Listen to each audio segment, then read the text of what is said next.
하나님 말씀을 보겠습니다. 전도서 5장 13절 제가 읽겠습니다.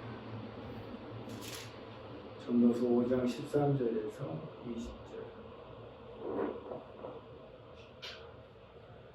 성경 950페이지 전도서 5장 13절부터 20절입니다.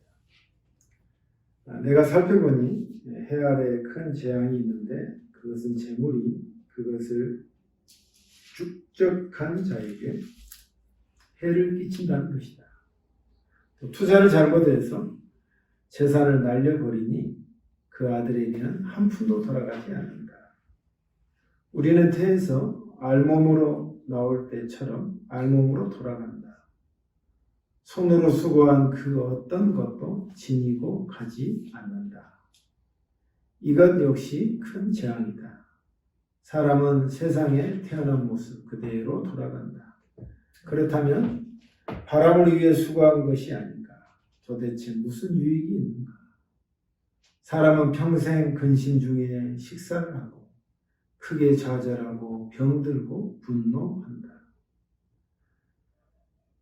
내가 관찰해 보니 하나님께서 주신 자신의 생애 동안 먹고 마시며 자신이 하는 일에서 보람을 느끼는 것이 행복이요 적절한 일이다. 이것이 인생의 목이기 때문이다.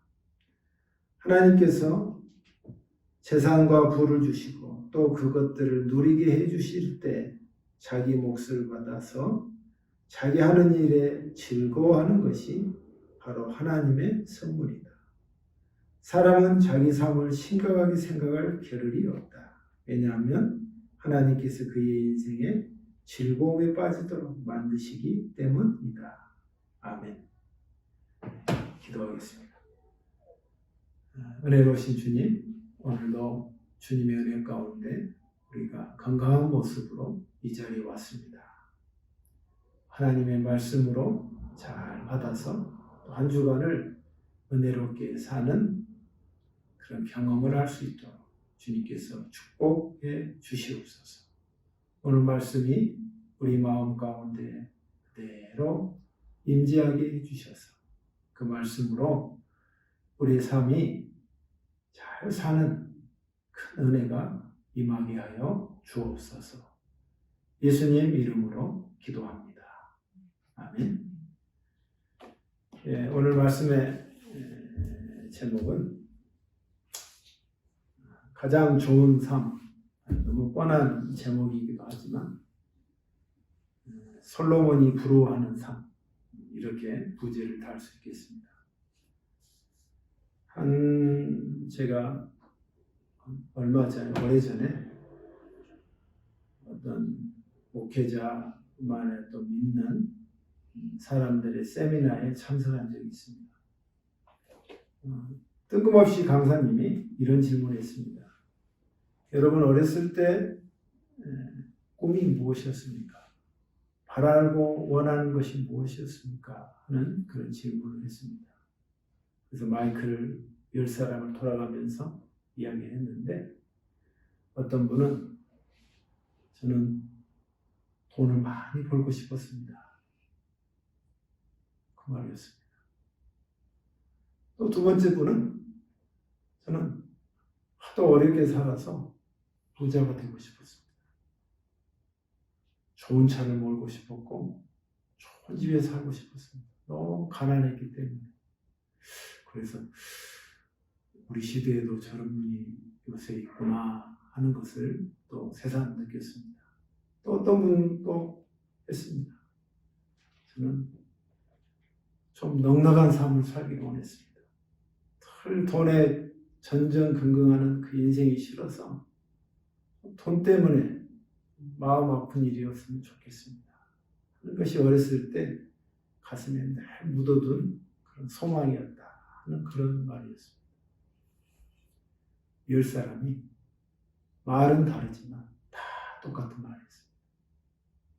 부자가 되고 싶었다는 것입니다. 그래서 저는 그 말을 들으면서 우리 인간의 본능은 부자가 되고 싶은 게 피할 수 없는 말이구나. 그게 인간적이고 솔직한 말이구나 하면서 공감을 했던 적이 있었습니다. 오늘 솔로몬이라는 이 지혜자가 이렇게 말합니다. 내가 참 살아보니까 참 기이한 일을 봤다. 여러분이 그렇게 바라고 원하는 부자가 아니 그 부자대로 그렇게 됐으면 부자가 정말 멋지게 풍성하게 넉넉하게 살아야 되는데 그렇게 살지 못한 경우가 내가 봤다는 거야. 한두 번이 아니라 그런 예들이 비일비재한 것을 내가 봐서 어떻게 표현했냐면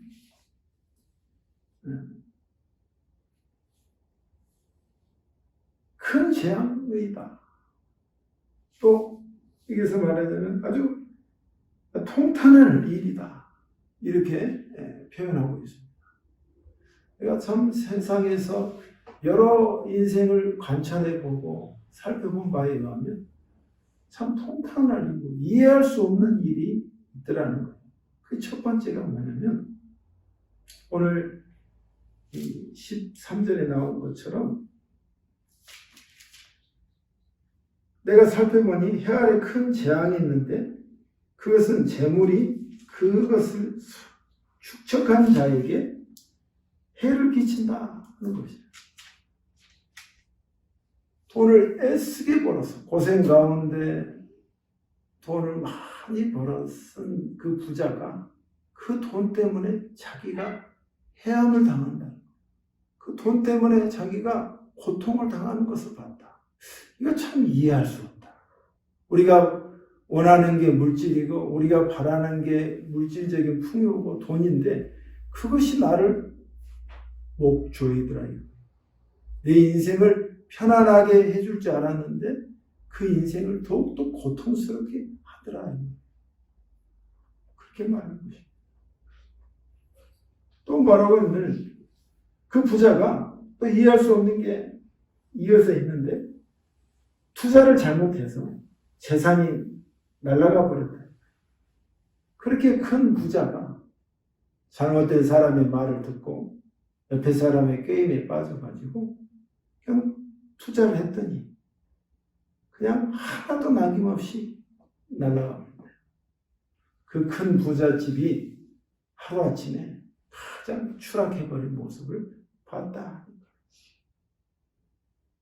그래서 사람이 재산이 있으면 자기 자식에게 물려주고 싶은 게 본능인데 아들에게도 한 푼도 돌아갈 수 없었더라. 그것을 솔로몬이 말하고 있는 것입니다.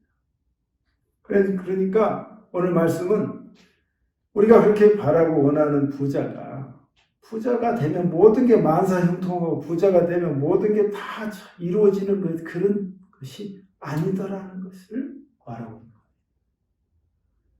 지금 우리가 돈이 급하고 물질이 풍성하면 모든 내 문제가 다 해결될 것 같지만 결코 그것이 인생을 다 포함하는 그런 것이 아니라 그것을 역설적으로 말하고 있는 것입니다.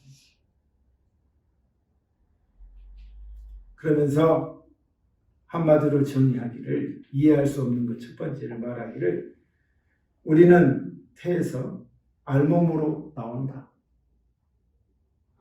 그냥 아무것도 거치지 않고 나온 것처럼 돌아갈 때도 알몸으로 돌아간다. 그동안 손으로 수고한 모든 것들이 그 수고한 것을 내 손에 아무것도 가져가지 못한다. Nothing in the hand. 내 손 안에 아무것도 없더라.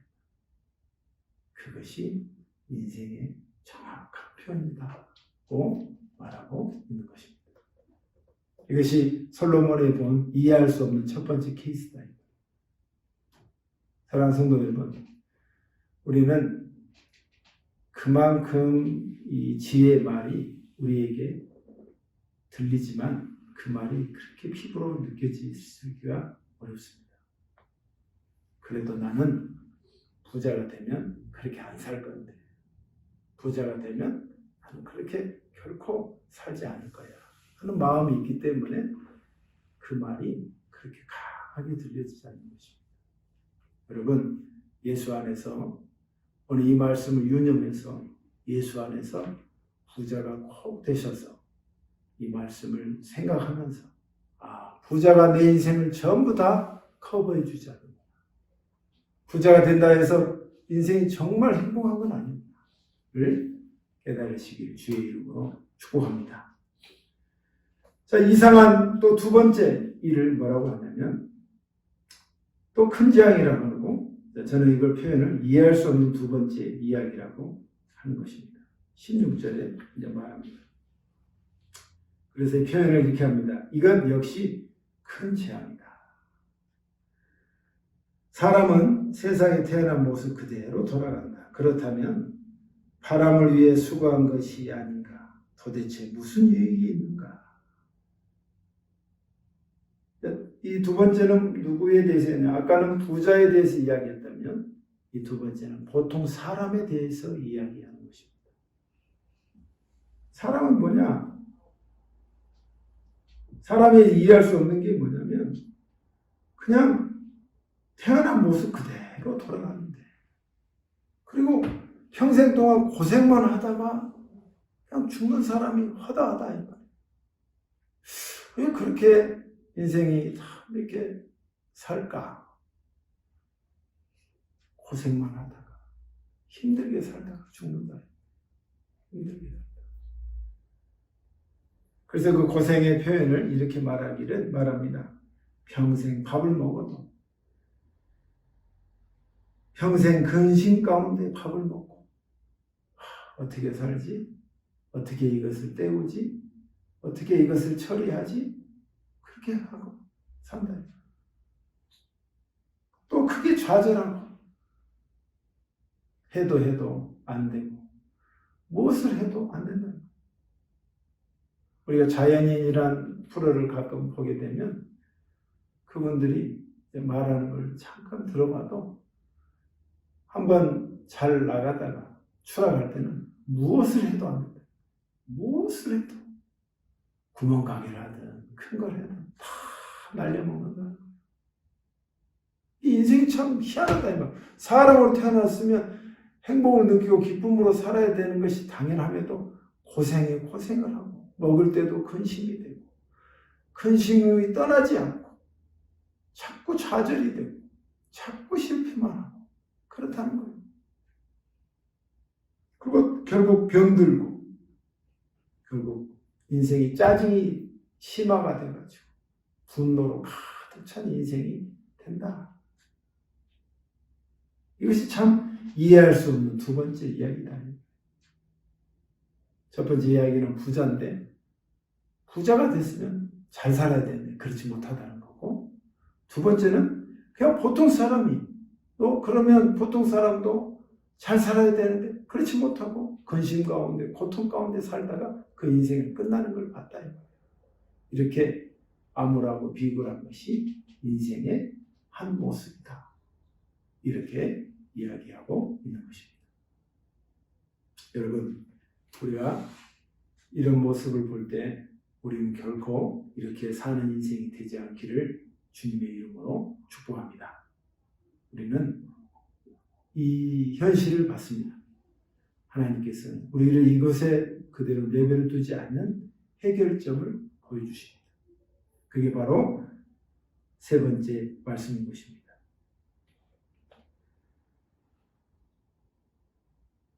18절부터 20절의 내용이 솔로몬을 통해서 우리에게 최고의 삶, 이런 똑같은 인생이지만 그렇게 살지 않는 방법에 대해서 알려주시고 있습니다. 18절에 보면 이렇게 말합니다. 내가 관찰해 보니 하나님께서 주신 자신의 생애 동안 먹고 마시며 자신이 하는 일에서 보람을 느끼는 것이 행복이요 적절한 일이다. 그것이 인생의 목이기 때문이다. 라고 말하고 있습니다. 가장 좋은 삶이 뭐냐? 솔로몬이 어떻게 보면 부러워하는 삶이죠. 솔로몬은 최후 부자였잖아요. 그가 전무후무한 부자였다고 했습니다. 그러니까 근심도 걱정도 많았다는 얘기거든요. 근데 인생을 돌아보고 이 전도서는 인생의 마지막 끝자락에서 쓴 글이단 말이에요. 다 보니까 살아보니까 최고 좋은 삶이 뭐냐? 제일 좋은 게 뭘까? 고민하고 답은 등잔 밑에 있었어요. 그 답이 뭐냐면 내가 사는 동안 먹고 마시고 내가 하는 일에 보람을 느끼고 이것이 행복이다. 적절한 일이다. 이것이 인생의 몫이었다. 그러니까 더도 말고 덜도 말고 더 큰 것이 아니라 내가 오늘 살고 있는 이 현실 가운데서 그 속에서 작지만 또 아기자기하지만 그것을 먹고 마시고 즐기는 그것이 기쁨이었고 행복이었다. 이렇게 말하는 것입니다. 여러분 여기서 오해하면 안 됩니다. 먹고 마시고 즐기는 게 복이란 그 말이 조건이 있습니다. 우리가 성경을 보고 하나님의 말씀을 본다는 건 뭐죠? 성경이 말하는 핵심이 뭡니까? 예수예요. 예수 안에서 먹고 마시고 즐기고 보람을 느끼는 것을 말하는 것입니다. 예수 안에서. 성경은 끊임없이 예수를 강조하고 있습니다. 너희가 이 땅에 살면서 예수 안에 들어가야 똑같이 먹어도 기쁘고 똑같이 마셔도 즐겁다 이 말이에요. 근데 우리는 예수를 믿지만 그렇게 하지 않고 세상에서 먹고 마시는 게 즐거운 걸로 안다. 그렇지 않습니다.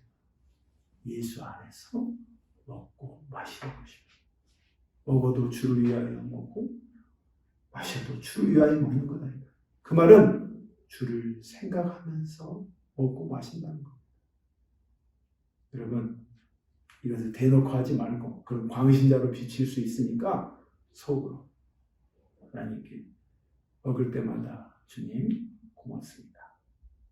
마실 때마다 하나님께서 이걸 주셔서 고맙습니다.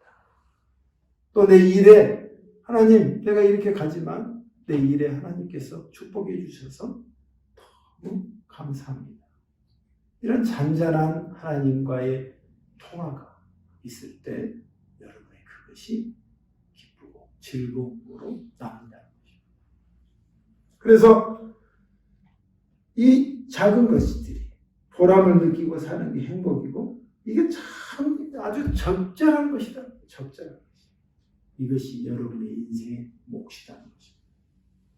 하나님의 몫이라는 건 뭐냐면 내가 너에게 이런 인생과 시간을 줬는데 너는 그곳에서 내가 준 그것을 기뻐하고 즐거워하지 않고 자꾸 세상에 요구하는 바를 눈을 커서 탐욕에 젖어서 더 크고 넓은 것으로 막 하려고 하는 그것이 내가 너에게 준 몫이 아닌데 너는 내가 준 그 가장 기본적인 것을 기뻐하고 즐거워하지 않는 상태였다는 것을 말하고 있는 겁니다. 그러면서 좀 더 확장적으로 말합니다. 19절에 말하기를 하나님께서 재산과 부를 주시고 또 그것을 누리게 해주실 때 자기 몫을 받아서 자기 하는 일을 즐거워하는 것이 바로 하나님의 선물이다. 자, 하나님의 선물이 뭘까요? 하나님의 선물은 대박을 터뜨린 것도 있지만 대박을 터뜨린 것이 보다는 이렇게 말하는 것입니다. 내가 이미 너에게 준 것을 누리고 기뻐하고 또 그것을 내게 준 소유물과 재산을 준 것을 대해서 감사하면서 그것을 가지고 더가 아니라 주어진 것에 대해서 감사하고 표현하고 그에 대해서 하나님이 누리게 하시는 그것을 그게 바로 하나님의 선물이다 하는 것입니다.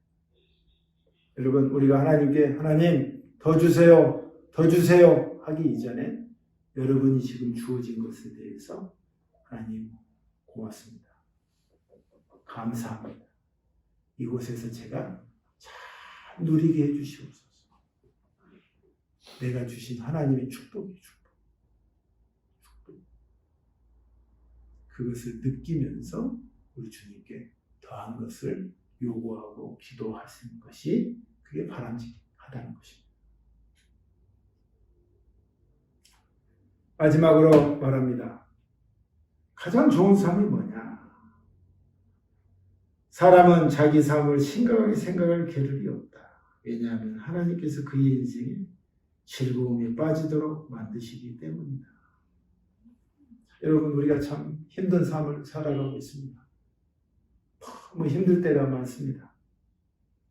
근데 자꾸 옛날 일을, 아픈 것을 기억하면 너무 많이 기억이 되죠. 근데 하나님은 우리의 뇌를 아픈 것을 기억하게끔 하시는 게 우리의 비신앙의 생각이지만 하나님은 그걸 덮을 수 있는 기쁨을 주시는 거예요. 아멘. 그래서 기쁨을 딱 주셔서 좋은 일을 하게 해줘서 그 아프고 슬펐던 것을 다 추억으로 남게 해주신다. 이게 하나님의 은혜라 이 말입니다. 그러니까 정리를 하면 이렇습니다. 가장 내가 참 살면서 귀한 일을 봤는데 부자가 잘 살지 못하더라고요. 자기 자식한테도 하나도 남겨주지 못했고, 또 부자가 아닌 사람들도 보니까 너무 고생만 하다 죽더라는 거예요. 알몸으로 태어나서 알몸으로 가더라는 거예요. 그런데 이런 삶 속에서 가장 좋은 삶이 있는데 그것은 예수 안에서 먹고 마시고 즐거워하고 자기 주어진 것을 보람으로 느끼는 그 사람이 가장 좋은 사람이고 좋은 삶이고 적절한 삶이라는 거예요. 그리고 그가 가진 작은 소유물이지만 또 가진 하나님의 은혜지만 그것을 가지고 누리고 사는 것이 하나님의 선물이고 그에게도 인생에 아픔이 있지만 하나님께서 다 덮어주시는 기쁨이 있더라는 거예요. 여러분도 이렇게 사는 삶을 사십시오 하고 솔로몬은 인생의 노년에서 젊은 모든 청년들에게 우리에게 알려주시는 인생의 지혜의 말씀이다 하는 것입니다. 핵심은 예수 안에서 먹고 마셔야 합니다. 아멘. 핵심은 예수 안에서 먹고 마시고 감사해야 합니다. 그럴 때 여러분의 삶이 풍성해지고 넉넉해지는 것을 느끼게 될 것입니다. 그렇게 사는 저와 여러분이 되시기를 주님의 이름으로 축복합니다. 기도하겠습니다. 하나님 아버지 감사합니다. 오늘 우리가 또 먹고 마십니다. 주님을 생각하면서 또 감사하면서 먹고 마시고 또 하루를 보람 있게 살 수 있도록 오늘 우리를 붙잡아 주시고 도와주시기를 소원합니다. 예수님 이름으로 기도하옵나이다. 아멘.